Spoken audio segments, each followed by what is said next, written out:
di Indonesia. Karena hari ini kita kedatangan tamu yang kemarin viral di luar negeri ya. Saya Karo, siapa namanya Anda di acara Rumpi No Secret.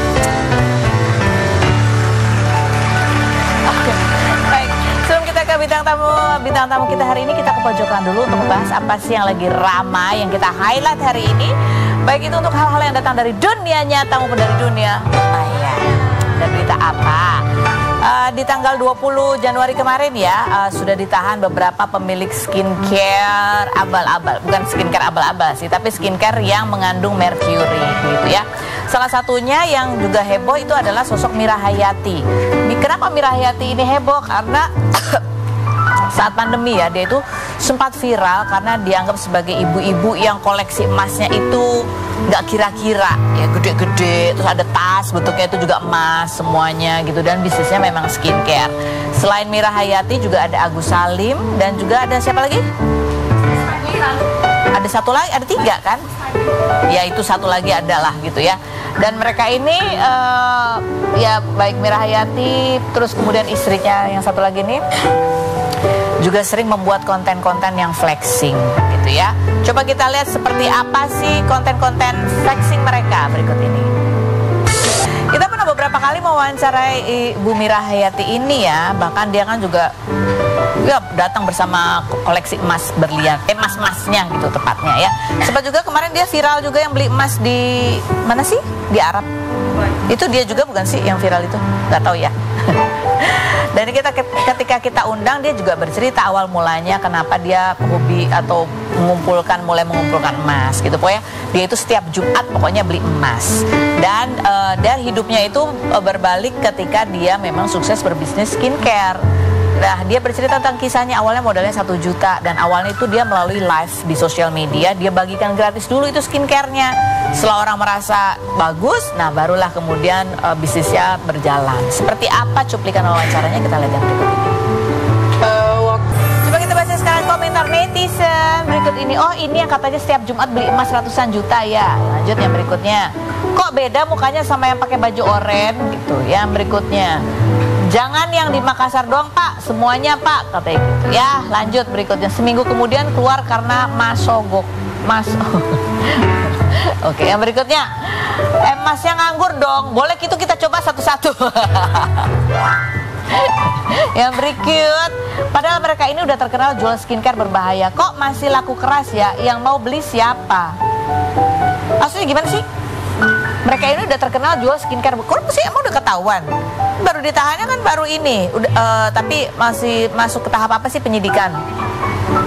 Tapi sudah jadi tersangka. Iya. Sebenarnya dari November sudah ini, tapi baru ditahannya di Januari. Dan tapi di rumah sakit karena Mira Hayati dalam keadaan hamil. Sementara yang Agus itu mengalami masalah sesak dadanya. Ya. Yang berikutnya coba kita lihat. Pengusaha yang asli tidak flexing. Kalau yang flexing pasti ada sesuatunya. Tinggal tunggu waktunya terbongkar. Lanjut, udah itu dong. Ya. Yang berikut kita lihat ini Uya Kuya yang aduh, ini mah nggak kaleng-kaleng ya, viralnya dari Los Angeles. Dimarahin bule lagi ya kan. Wakil rakyat dimarahinnya sama bule. Kita lihat profil Uya Kuya berikut ini. Kita sudah bersama dengan Uya Kuya yang kemarin juga sempat ramai. Jadi Uya Kuya ini kan memang kamu punya rumah ya di LA ya. Rumah atau apa sih? Rumah. Atau istana? Rumah aja, rumah kredit. Rumah kredit. 30 tahun. Wah! Serius? Oke. Dan memang kamu juga kena imbas pada saat kebakaran di sana? Enggak, ya? itu jaraknya 15 menit, pakai bahasa Indonesia ya, karena gue 15 menit dari rumah, tapi dari rumah tuh kelihatan banget itu bukit terbakar. Ya. Nah ini kan kemarin juga beredar tuh luas videonya ketika kamu sedang mewawancara kan di satu lokasi di trotoar gitu, tapi kemudian ada satu bule ya? Bukan bule. Itu orang apa sih? Keturunan apa? Orang Meksiko. Oh, orang Meksiko yang dia bilang bahwa di belakang itu yang menjadi latar itu adalah rumah dia. Katanya rumah dia. Oke. Nah, ada videonya. Coba kita lihat yang berikutnya. Who are you? Adalah video yang diunggah oleh yang bersangkutan dan kemudian ditonton sampai lebih dari 10 juta kali. Dan setelah ini juga dia katanya membuka donasi juga ya? Setelah viral dia buka donasi untuk dirinya sendiri. Dan Cinta juga ikut nyumbang. Kamu juga ikut nyumbang? Cinta. Cinta. Iya. Itu bisa tahu kalau ikut nyumbang tuh gimana? Cinta bilang ke aku. Jadi ngecek sosial medianya. Dia bilang nih setelah itu dia buka link di atas, link donasi untuk dia, tapi pas dibuka linknya emang ada tapi mukanya bukan muka dia. Kayaknya muka orang tuanya, mungkin itu rumah orang tuanya atau mungkin ya rumah orang tuanya. Terus secara viral donasi bertambah sampai terakhir 14.000 US dollar. 14.000 US dollar. Jadi hampir sekitar ini 228 juta gitu. Jadi ada hikmah baiknya juga buat iyalah hikmah baiknya dia, buat dia, semoga ya bermanfaat buat dia. Nah, tapi kita pengen tahu sebenarnya itu kan kita kan cuma lihat dari sudut pandang dia gitu ya. Sebenarnya itu kamu tuh ada yang kamu wawancara gitu kan. Itu lagi wawancara siapa, temanya apa sebetulnya? Gini, sebetulnya aku diminta sama teman media di Indonesia untuk minta video yang yang sebenarnya. Karena video yang beredar di Indonesia itu kebanyakan yang diangkat sama media-media juga. Banyak video hoax dan AI. Yang menceritakan, menggambarkan bahwa kejadian yang tidak sebenarnya. Dan yang disorot juga banyak, cuman rumah-rumah artis besar doang. Padahal yang banyak lebih jadi korban adalah rumah-rumah working class sama middle class yang justru menengah ke bawah. Menengah ke bawah. Termasuk juga ada juga warga Indonesia. Warga negara Indonesia banyak beberapa rumah yang kena dan juga ada satu restoran milik orang Indonesia juga yang kena. Nah, kita habis dari rumah orang Indonesia itu, kita jalan berapa blok, kita ngambil gambar yang lain. Itu bukan buat YouTube gua, bukan buat TikTok, bukan buat Reels, nggak sama sekali. Jadi emang murni buat permintaan teman media. Jadi kamu jadi kontributor begitu? Iya, dan jadi kontributor dan gua nggak dibayar. Dan habis itu ada anak LA, YouTuber terkenal Indonesia di sana. Namanya anak LA, dia WNI juga. YouTube-nya anak LA, dia gue wawancara ya untuk bagaimana menceritakan kejadian juga yang sebenarnya juga yang dialami gitu ya. Itu kita jalan udah beberapa blok segala macam dan itu tidak ada masalah. Dan kita udah nanya di situ ada National Guard, ada FBI, ada polisi, dan kita sempat nanya sama aparat, bilang kita boleh nggak ngambil gambar sini, bilang oh silakan. Without permission yang penting lo di public space atau di sidewalk atau di jalan. Jadi tidak jangan melalui garis kuning itu ya. Garis kuning atau masuk ke area orang, dan kita lakukan. Dan sebelumnya kita bersama puluhan orang lainnya. Jadi ada orang-orang lain juga. Ada orang lainnya. Cuman pas ada saat kita mau bikin, ayo kita bikin mau cerita yang soal orang Indonesia itu, kita di mana ya posisinya yang enak lah. Karena di sini ada orang oh di situ lah, posisi itu aja. Duduk berdiri lah. Kita baru berdiri sebentar. Tiba-tiba ya itu ada yang teriak who are you. Kita juga nggak tahu orang gue madep situ kan. Pas nengok ke kita, kenapa? Dia ceritain ini rumah gue, kalau keberatan oke, kita stop. Kita stop tuh, benar-benar kita stop filming, kita stop. Dan habis itu udah kita pindah dan kita balik lagi tuh. Kita bilang kita udah hapus, say sorry kalau lo keberatan. Kamu udah. Tapi tidak ditayangin sama dia. Kamu udah tunjukin ini udah kita hapus. Kita udah hapus, kita udah kasih tahu ya, kita udah hapus. Habis itu dia tayangin juga video yang dia potong, pokoknya yang memperlihatkan kita salahnya total lah pokoknya. Selanjutnya dia ditayangkan sama dia. Terus habis itu kita ngambil gambar di tempat sebelahnya lagi. Sama di sebelah kita juga, di depan rumah dia ada puluhan orang lain juga yang ngambil gambar. Kita ngambil gambar di sebelah, dia diem aja. Tapi yang gue lihat pas orang lain ngambil gambar video juga di depan rumah dia diemin. Orang-orang bule. Ya mungkin karena kita Asia dan bahasa kita beda, dia nggak ngerti kita ngomong apa. Ternyata pas itu video viral, kita baru tahu dia ngerekam. Kita juga nggak tahu dia ngerekam. Nah, video viral baru ditunjukin sama teman gue orang Amrik di sana yang ngasih tahu video lo ada yang upload nih. Oh dia ternyata ngerekam ya gitu kan. Ngerekam. Nah habis itu, tapi kita nggak apa-apa lah, cuma bilang wah ini bakal viral nih. Kalau sampai Indonesia, kita udah tahu bakal viral gitu, pasti bakal viral dan viral. Tapi pas video itu viral pertama kali, pas kita video viral itu komentarnya tuh pro kontra dari orang-orang bule. Nggak cuma pro ke dia, ada pro ke kita juga. Bahwa bilang bahwa itu side vlog dan di Amerika bahwa itu nggak ada masalah kok gitu kan. Tapi pro kontra biasa. Tapi gue juga tidak menyalahkan dia kalau dia keberatan. Karena itu hak dia. Itu properti dia. Tapi gue tidak tahu kalau orang Indonesia, netizen Indonesia bilang kan, lo nggak tahu diri, nggak minta izin, lo masuk properti orang, masuk properti orang tidak. Kita di luar dan sudah ada izinnya dari orang-orang situ ya, sekitar situ boleh kok. Terus kalau kita nggak minta izin, kita nggak tahu dia yang punya rumah, karena dia muncul dari arah yang lain. Dari arah jalanan. Oh bukan dari kita. Dan juga komentar netizen Amerika juga ada yang bilang kalau lo keberatan dia ngerekam dan dia kan udah stop tuh, kenapa lo juga malah masukin, mengupload dan juga lo tanpa izin dia juga, apa bedanya, bilang gitu. Terus ada yang bilang lagi, kalau lo emang nggak setuju rumah lo dipakai, kenapa lo nggak bilang aja baik-baik, kenapa lo posting dulu, bikin konten dulu, sambil ngomong, terus baru negur kita. Tapi udahlah, itu hak dia ya. Jadi tapi itu yang sebetulnya terjadi. Oke ya, itu yang sudah. Jadi kalau untuk apa sih di masyarakat orang-orang bule gitu ya, itu juga terjadi pro kontra. Di Indonesia beda lagi. Enggak, kalau Indonesia semua hujat gua. Karena jadi pas netizen Indonesia udah masuk ke TikTok dia, semua nyerang gua. Tapi itu yang namanya netizen Indonesia ya udah tahu ya. Nah, beberapa komentar kita baca. Ada sih emang yang galak-galak, tapi ada juga yang kocak-kocak gitu. That's Uya-Kuya, a celebrity from India. Malaysia, Zimbabwe gitu ya. Ada lagi Uya-Kuya is king drama from Malaysia. Tapi gue bangga loh. Kenapa? Karena orang bilang Uya-Kuya diklaim sama Malaysia, klaim sama India. Artinya kan kalau negara lain mau ngeklaim gue, artinya kan gue punya sesuatu yang hebat ya, bener ya. Kayak batik diklaim kan, bener gak sih? Iconic. Ini bercandaan gue, jawaban gue gitu kan. As a part of Indonesian citizen, I really embarrassed of what they doing. OMG Uya-Kuya gitu kan. Ya itu tadi ya, mungkin karena nggak tahu apa yang dilakukan Uya-Kuya. Iyalah. Dan ternyata memang kan memberikan informasi, karena memang kalau di sini banyak yang memang ya mengklik foto apa video-video AI. Dan banyak banget orang yang di situ, bukan gue doang. Gitu. Oke. Dan ada informasinya juga kan. Kamu kan wawancara selain ya anak LA yang juga terdampak juga di situ, juga hal-hal lain ya. Tentang bangunan. Tentang bagaimana terjadinya kejadian setelah itu, bagaimana juga orang-orang yang terdampak setelah itu, bagaimana orang-orang itu ternyata 3 bulan sebelum kebakaran itu ada puluhan ribu polis asuransi yang dibatalkan oleh perusahahan asuransi. Jadi banyak rumah-rumah ya? Enggak, polisi dibatalin. Oh, polisnya, jadi keseluruhan polis. Tiba-tiba polis dibatalin 3 bulan sebelumnya, seolah-olah jadi udah kok ada kenapa gitu, kita nggak tahu kan. Jadi banyak, dan ternyata juga banyak agen-agen yang masuk-masuk rumah ke komplek itu untuk menawar rumah itu murah. Jadi informasi banyak sebetulnya yang itu tidak sampai ceritanya di Indonesia gitu kan. Oh, oke. Baiklah. Gitu. Tapi kalau kita baca-baca di ya ada beberapa postingan sosial media orang-orang bule itu mereka juga ada sih kecurigaan-kecurigaan itu sempat muncul di perbincangan gitu ya. Tapi yang menarik nih yang kita tanya ya, kalau kamu mungkin udah mental mungkin udah biasa ya, kuat netizen udah biasa lah udah. Jadi kalau anak kamu itu kan sampai dia memposting juga di awal-awal dia langsung merespon di sosial media X-nya, aku baca ya, Cinta ya. Nah, ini kan hujatannya juga cukup keras gitu ya. Gimana dia ngadepinnya anak kamu? Gini, Cinta tuh kalau untuk dihujat dia dari kelas 6 SD udah pernah dapat hujatan yang besar pada saat kasus konser BTS. Jadi dia udah mentalnya udah terlatih. Cuman Cinta tuh lebih ke orang yang dia sekarang kalau kuliah di Amerika ya. Dia orang yang gini, kalau gue punya pendapat, gue boleh dong mengeluarkan pendapat gue, lebih gitu. Gue pengen ngomong apa yang kejadian sebenarnya. Jadi klarifikasi. Dan Cinta itu mendm lagi orangnya, dibaca tapi tidak dibalas.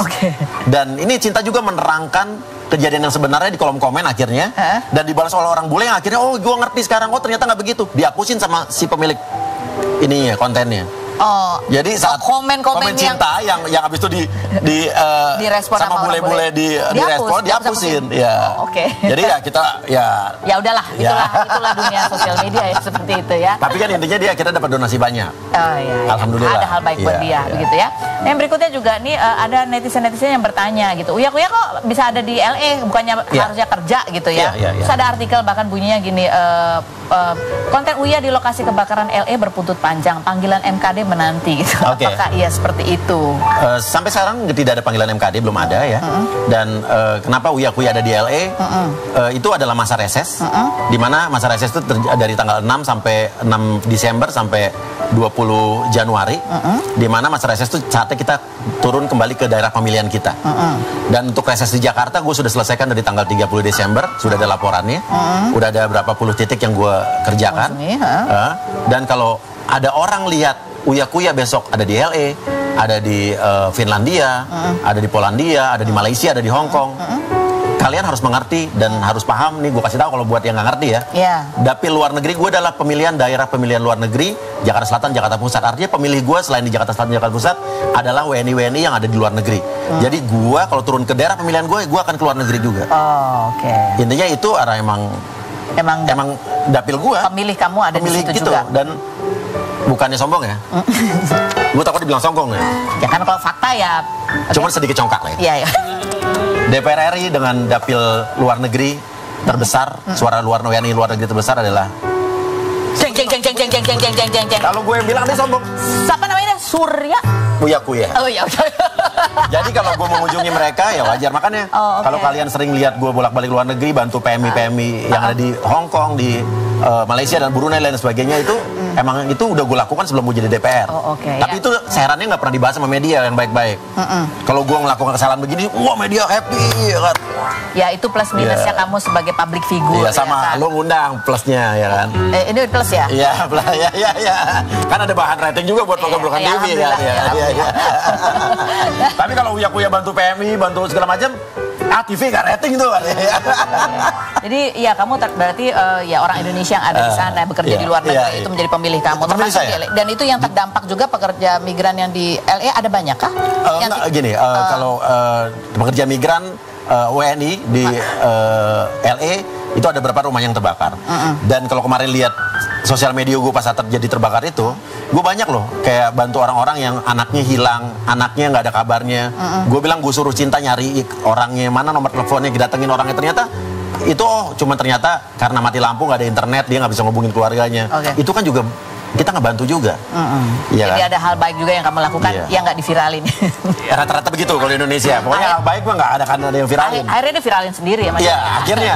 Justru gue memanfaatkan momen. Weh, Instagram gue yang nonton tiba-tiba banyak. Story gue 200.000, 500.000. Biasa story itu cuma 6.000, 10.000 itu kan. Banyak juga itu. Nah, sekalian aja gue keluarin lagi yang aksi-aksi gue. Yang tadinya biasanya kalau diposting yang lihat cuma 3.000, kadang-kadang yang komen cuma 5. Yang lihat aksi baik gue tiba-tiba ada 200.000. Nggak sekalian masuk nih loh, link beli ini, link endorsean. Cuma gue nggak terima endorse, bedanya harusnya terima ya. Ini ada videonya ya, seperti apa sih nih kalau ini judulnya Uya flexing bantuan yang telah ia lakukan selama ini. Kita lihat yang berikut.